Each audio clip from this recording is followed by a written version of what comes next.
Howdy, howdy, everybody. I'm Mr. Hanky. I'm your Christmas poo. So, what's up, y'all? So, this particular video, telecommunication conference, doing it my face to your face through the hidden message boards of the wide world of web. Pick a dog versus needed dog. Subject matter, Homestead.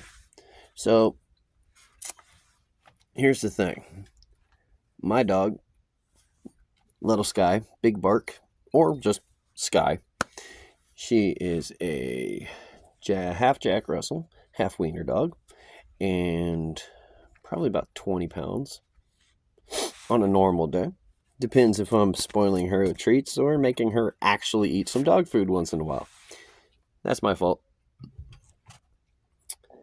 She just turned, let's go ahead and say 5. It's either 5 or 6. And I'm going with 5 because I'm pretty sure I got her June of 2019. Or no, July of 2019. So that means that we're 2024. That's 5 years. Why does it look like I got decked in the eyeball? Y'all see that, right? I look like I got fucked up.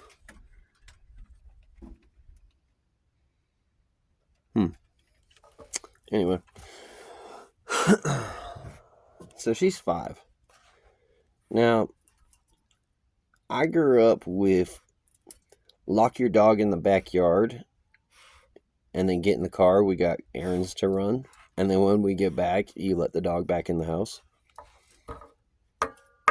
But this is my first dog. She is my first dog that I've actually had where, like, I don't just let her sleep with me in bed. When she chooses to sleep with me in bed, she's essentially a teddy bear to me. And I will cuddle her ass until she, like, kind of does that push kick that every dog does. Like, okay, I need my space. Get away from me. And then she'll find her way to, like, my knee. She is definitely not a dog that wants to sleep. You know how guys are supposed to sleep closest to the door to protect the woman, and then the dogs sleep closest to the door to protect the guy who then protects the woman? Yeah, she's all about sleeping against the wall in the corner. I can do the protecting.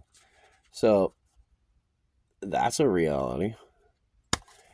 And one part of me, there's 3. One third of me is like, okay, she's 5. I should take her to the pound because that's where she came from. She was fresh out of getting her giny snipped and super delirious. And I'm mad at myself and I give her grief because this little princess only knows 5 minutes of jail time. And therefore she gets to be picky and has her little secret stashes and gets to pick and choose which treats she chooses or wants to eat. She's actually taken treats out of my hand, put them on the ground, taken a nap, woken it up, eaten the treat, and then went back to sleep. Like a little stoner. Anyway, so 1/3 of me is like, hey, take her to the pound, let her walk cage to cage, let her do the talking, take the lead, let her pick out her new buddy, her new friend, let her pick out her dog, like Dharma and Greg.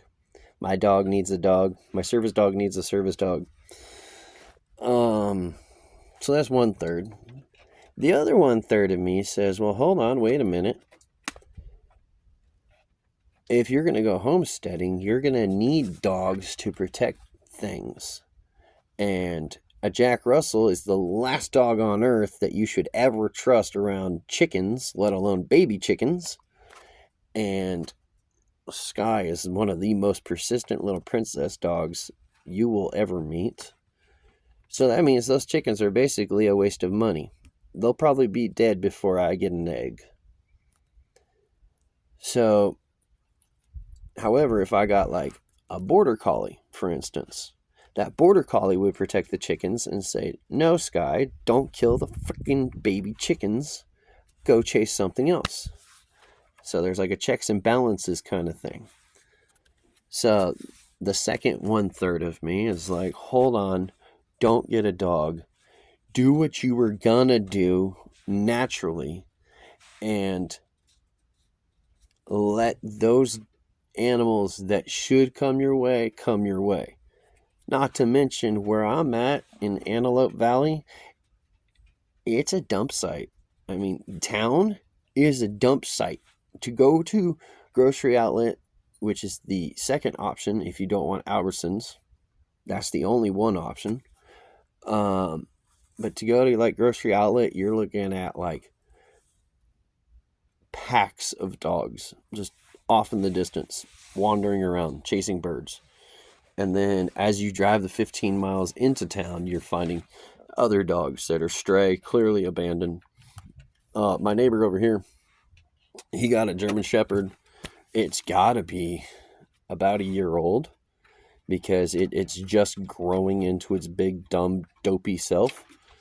And it will wander away and I'll go, hoo, hoo, hoo, hoo, hoo, and he will immediately run back to where it's safe over there and then bark, which is kind of funny and telltale that it's young versus old. But he doesn't have much bass in his bark or confidence, which is good. And it's the German Shepherd that has like a black mask. So although of the traditional German Shepherd print, this German Shepherd has the black mask, which traditionally people freak out and they're like, oh, that's the evil German Shepherd. That's the evil police dog. So, but then there's the last 1/3 of me that's like, screw that noise.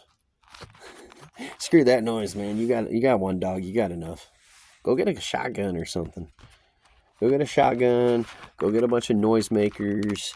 Go buy out the fireworks stand next 4th of July of all their noisemaker black cats, firecrackers. Just basically treat it like Dennis the Menace protecting his treehouse. Just throw firecrackers at coyotes. The problem is you got to stay alert and actually see the coyotes. So, it's like, look at chickens. Chickens kill mice. I live in the high desert. There's a buttload of mice. Now, ironically, this RV is up off the ground, probably about 2 feet. And I mean, my dog, hey, Sky, come here. Come here. Oh, there she came. Thank you. Yeah, she doesn't have to duck or anything. She could just walk right under. So what I wanted to do, my original thought was where those pellets are, that was going to be a chicken coop, like where they would lay the eggs, and then you would walk around to get the eggs from, I guess, the middle pallet. But the chickens would also be allowed to go underneath the RV, and then I would just wire it up. Literally just wrap chicken wire around the RV, and the chickens are allowed to go under the RV to protect themselves from any predators. Damn, this just got dark. Swing. I don't care about that part. Okay, whatever. But the theory would be that the chickens would be able to protect themselves underneath the RV from the predator birds that would theoretically try to kill them. I got a new icon on my phone. It was like a brightness lock. That's weird.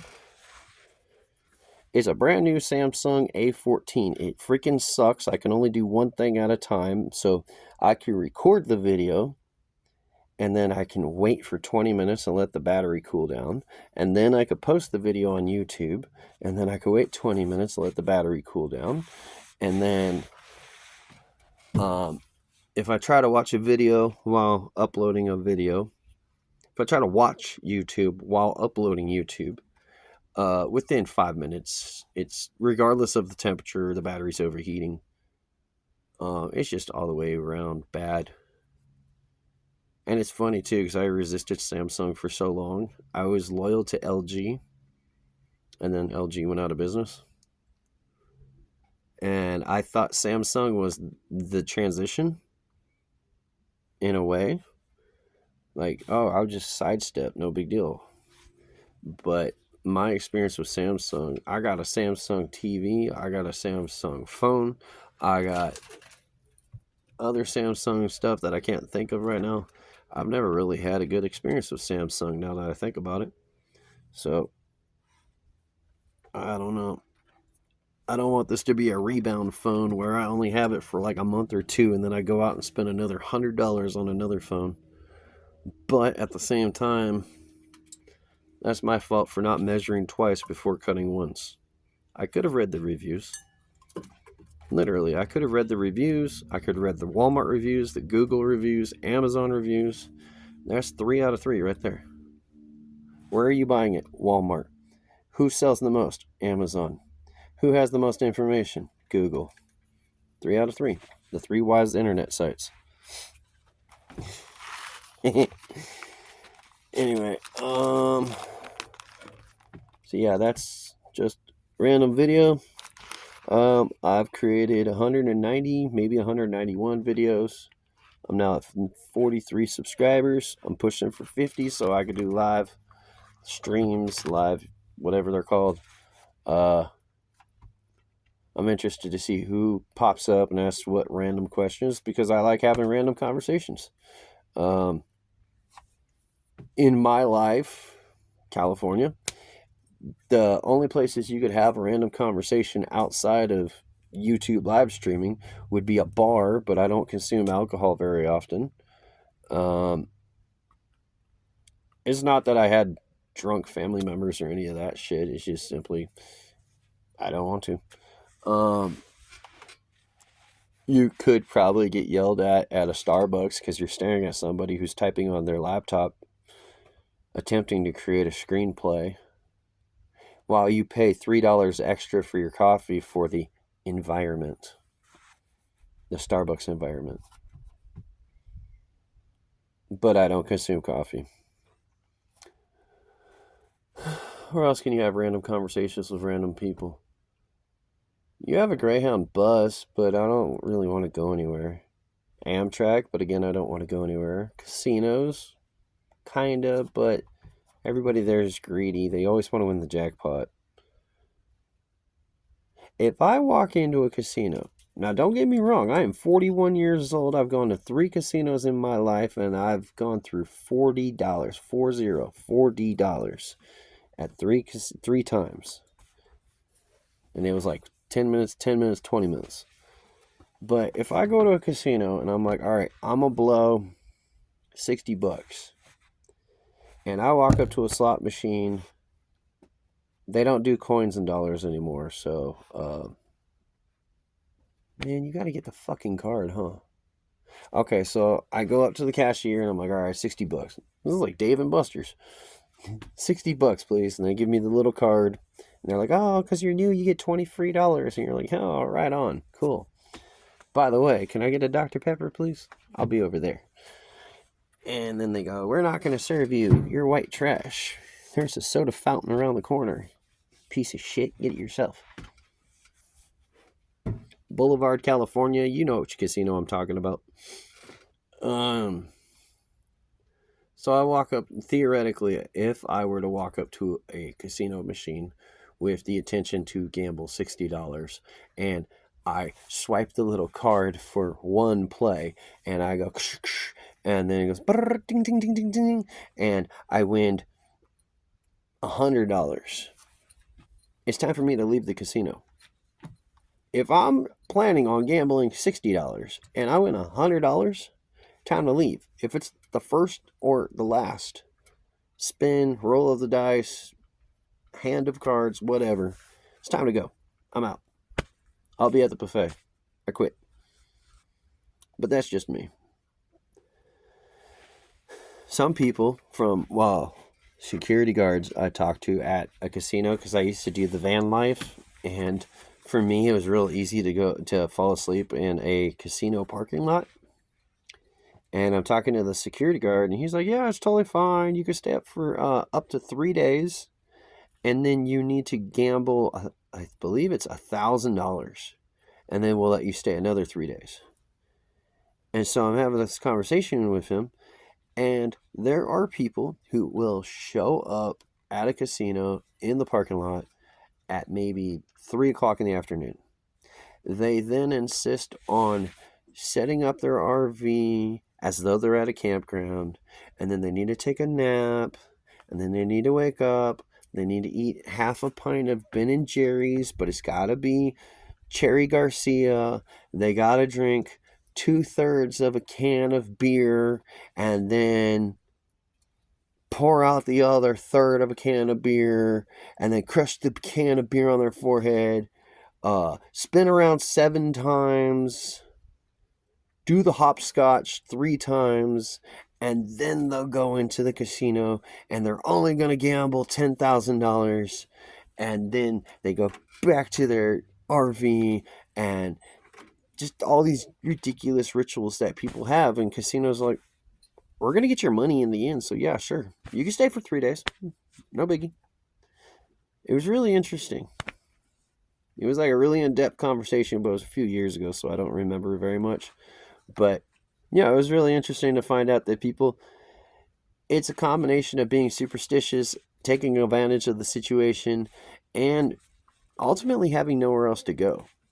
So I would like to hear any of your stories. If you have any stories, that would be cool. Other than that, we're now approaching 17 minutes on the clock counter thingy, and I don't really want to talk anymore. So that's it. Love, peace, chicken grease, and all the good stuff in between. That's it. Have a good day, good night, good morning, whatever it's called, whatever you're experiencing. See you later.